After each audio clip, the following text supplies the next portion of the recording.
لیلۃ القدر کو رمضان کے آخری عشرے کی طاق راتوں میں تلاش کیا کرو۔ لیلۃ القدر، لیل رات کو کہتے ہیں، قدر عظمت والی رات، بہت زیادہ احترام والی رات، اور یہ بھی معنی لیلۃ القدر تنگی والی رات۔ کیا معنی؟ آسمان سے اتنے ملائکہ اترتے ہیں کہ زمین تنگ پڑ جاتی ہے۔ اس لیے سورۃ القدر میں ارشاد فرمایا، انا انزلناہ فی لیلۃ القدر، ہم نے اس قرآن مجید کو لیلۃ القدر میں اتارا، لوح محفوظ سے آسمان دنیا تک۔ وما ادراک ما لیلۃ القدر، اور آپ اس کی اہمیت اور عظمت کیا جانیں، لیلۃ القدر کی کتنی عظمت ہے۔ لیلۃ القدر خیر من الف شہر، ہے تو یہ ایک رات لیکن 1000 مہینوں سے بڑھ کر ہے۔ 1000 مہینے سے مراد کثرت بھی ہو سکتی ہے، یعنی ہزاروں مہینوں سے بڑھ کر اس کی عبادت کا ثواب ہے۔ اور یہ بھی معنی ہے کہ تصریح کے ساتھ 1000 کا عدد مراد ہو کہ ایک طرف 1000 مہینے کوئی آدمی عبادت کرے اور دوسری طرف لیلۃ القدر کی ایک رات اس کو مل جائے، تو لیلۃ القدر کی ایک رات 1000 مہینوں کی عبادت پر بھاری ہے۔ اور پھر فرمایا، تنزل الملائکۃ والروح فیہا بإذن ربہم من کل امر، کہ اس مبارک رات کو آسمان سے فرشتے اترتے ہیں اور حضرت جبریل علیہ السلام کا بھی نزول ہوتا ہے، اور اللہ کی رحمتیں لے کر زمین پر اترتے ہیں، اور یہ رات صبح تک سلامتی ہی سلامتی کی رات ہے۔ پیارے پیغمبر صلی اللہ تعالی علیہ وسلم نے گزشتہ امتوں کی عبادتوں کا تذکرہ فرمایا کہ ان امتوں کی طویل طویل زندگیاں تھیں، اور کسی نے 500 سال اللہ کی عبادت کی، کسی نے 700 سال اللہ کی عبادت کی، پل جھپکتے بھی اس نے نافرمانی نہیں کی، تو اتنی لمبی لمبی انہوں نے عمریں پائیں اور بڑی اللہ کی عبادت کی۔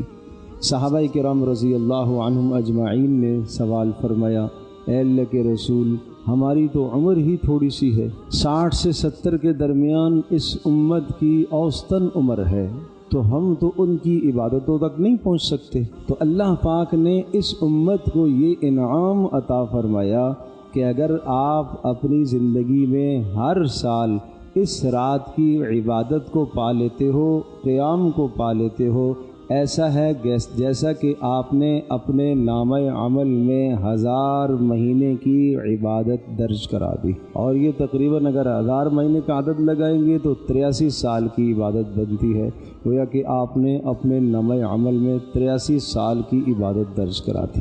تو اس طرح سے پھر یہ امت نیکی میں، ثواب میں ان سے بھی آگے بڑھ جائے گی۔ اللہ کا بڑا کرم ہوا اس امت کے ساتھ۔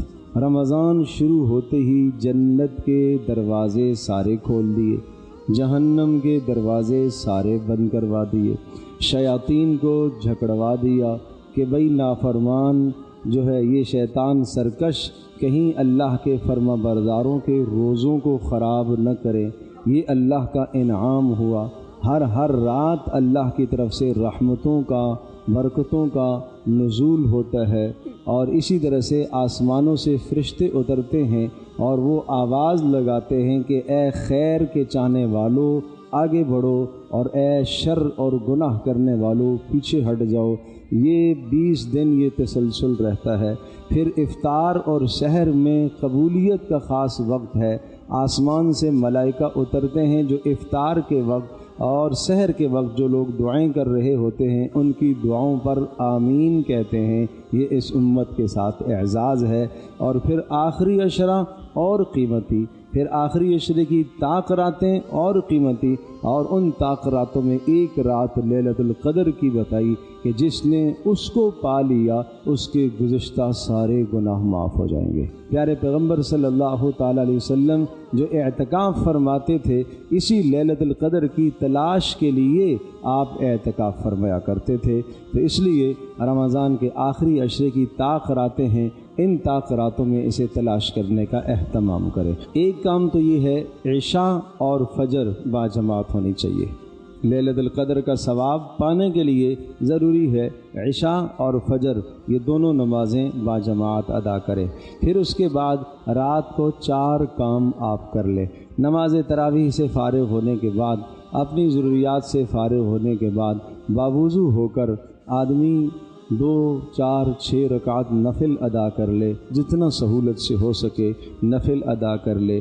ان نوافل میں ذرا قدر لمبا قیام کرے اور لمبا رکوع کرے، لمبا سجدہ کرے، سبحان ربی العظیم ٹھہر ٹھہر کر، سبحان ربی الاعلیٰ اطمینان سے زندگی کی آخری نماز سمجھ کر پڑھے۔ کوئی جلد بازی نہیں ہونی چاہیے، وقت ہی اسی کے لیے مختص کیا ہے، جاگنے کی رات ہے تو پھر مجھے یہی کام کرنا ہے۔ اطمینان سے نماز پڑھے، اور یہ نماز پڑھنے کے بعد پھر قرآن مجید کی دیکھ کر تلاوت کر لے، 1 پارہ پڑھ لے، 2، 3، نصف پارہ، ربع، جتنا سہولت سے ہو سکے کچھ قرآن مقدس کی تلاوت کر لے۔ نمبر 3، تھوڑی دیر پھر ذکر کر لے۔ ذکر میں لا الہ الا اللہ وحدہ لا شریک لہ لہ الملک و لہ الحمد یحیی و یمیت وہو علی کل شیء قدیر، یا سبحان اللہ والحمد للہ ولا الہ الا اللہ واللہ اکبر، یا اسی طرح سے لا الہ الا اللہ، لا الہ الا اللہ، لا الہ الا اللہ محمد الرسول اللہ۔ درود شریف کی کثرت کر لے، استغفار پڑھ لے، استغفر اللہ من کل ذنب واتوب الیہ، ایک تسبیح استغفار کی پڑھ لے، ایک تسبیح درود شریف کی پڑھ لے، ایک تسبیح جو ہے وہ کلمے کی پڑھ لے۔ اس طرح سے کچھ تھوڑی دیر ذکر کر لے، اور اس کے بعد پھر چوتھا کام دعا کر لے، اور دعا میں خوب گڑ گڑا کر اللہ سے اپنے گناہوں کی معافی مانگے۔ سارے اپنے ماضی کے گناہ اپنے سامنے رکھ کر اللہ سے بخشش اور مغفرت کی دعا کرے۔ اے اللہ، میں نے یہ گناہ بھی کیا، یہ گناہ بھی کیا، یہ گناہ بھی کیا، ان گنت میرے گناہ ہیں، لیکن اے اللہ تیری رحمت کے سامنے، تیری مغفرت کے سامنے اے اللہ ان کی کوئی حیثیت نہیں ہے، ایک قطرہ بھی نہیں ہے۔ تیری رحمت بے انتہا ہے۔ ساری دنیا کے گناہ گاروں کو تیری رحمت اگر ساری دنیا کے گناہ گاروں کے سامنے لائی جائے تو تیری رحمت سمندروں سے زیادہ، اور سارے انسانوں کے گناہ اس کے مقابلے میں قطرہ بھی نہیں ہے۔ اے اللہ تو اتنا کرم والا ہے، تو اتنی رحمت والا ہے، تو اتنی بخشش اور مغفرت والا ہے۔ اس لیے حدیث میں آتا ہے کہ جو میرے پاس آ کے، یعنی حدیث قدسی ہے، جو اللہ سے، اللہ کہہ رہا، جو مجھ سے معافی مانگتا ہے، مغفرت مانگتا ہے، اور اس طرح سے مغفرت مانگتا ہے کہ اس نے شرک نہ کیا ہوا ہو، شرک سے بھی توبہ کرے، ہر گناہ سے توبہ کرے، جتنے گناہ لے کر میرے پاس آئے گا اس سے زیادہ میں رحمت اور مغفرت لے کر اس کے گناہوں کو بخش دوں گا۔ مجھ سے کوئی نہیں پوچھے گا کہ اللہ اس کو تو نے کیوں معاف کر دیا ہے، اس کو تو نے کیوں بخش دیا ہے۔ 60 سال 50 سال زندگی نافرمانیوں میں گزر گئی، اب بات دل میں آ گئی کہ نہیں، مجھے اللہ سے معاف کرانا چاہیے، بخشش مانگنی چاہیے، تو اب مانگ لو۔ تو یہ بڑے قیمتی لمحات ہیں، اور یہ راتیں بڑی قیمتی ہیں۔ ان راتوں میں خوب گڑ گڑا کر اپنے گناہوں کی معافی مانگو، اپنے لیے بخشش کی دعا، اپنے اعزا اقربا جو دنیا سے رخصت ہو گئے ان کے لیے دعائیں، اور اسی طرح سے پوری امت مسلمہ کے لیے اور اپنے ملک پاکستان کے لیے دعا فرمائیں، اللہ پاک ہر شر اور فتنے سے بچائے۔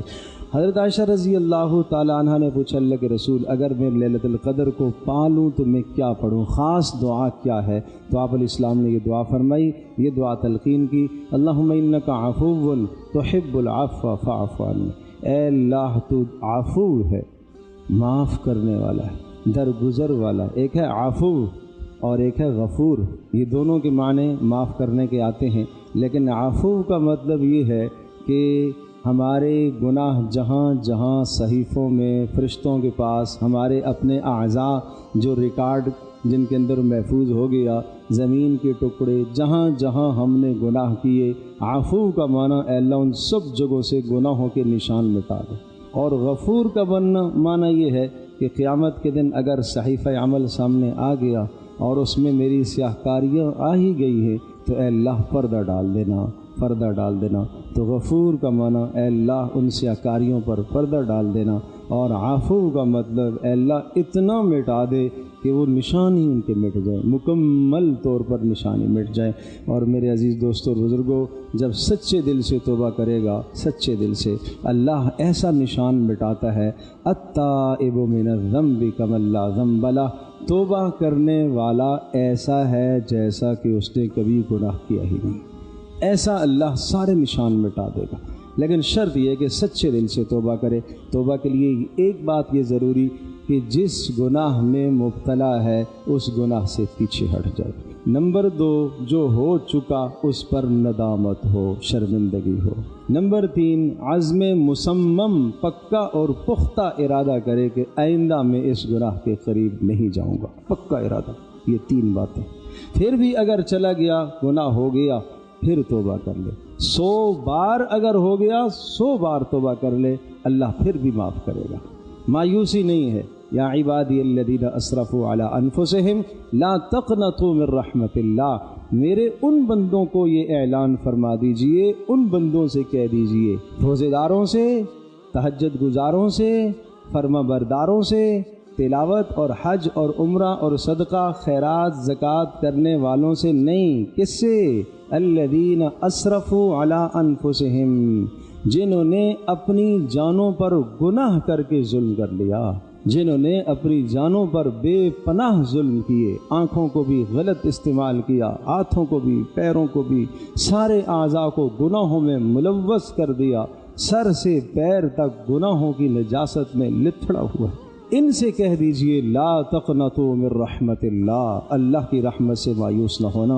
ان اللہ یغفر الذنوب جميعا، اللہ تمہارے سارے گناہوں کو معاف کر دے گا۔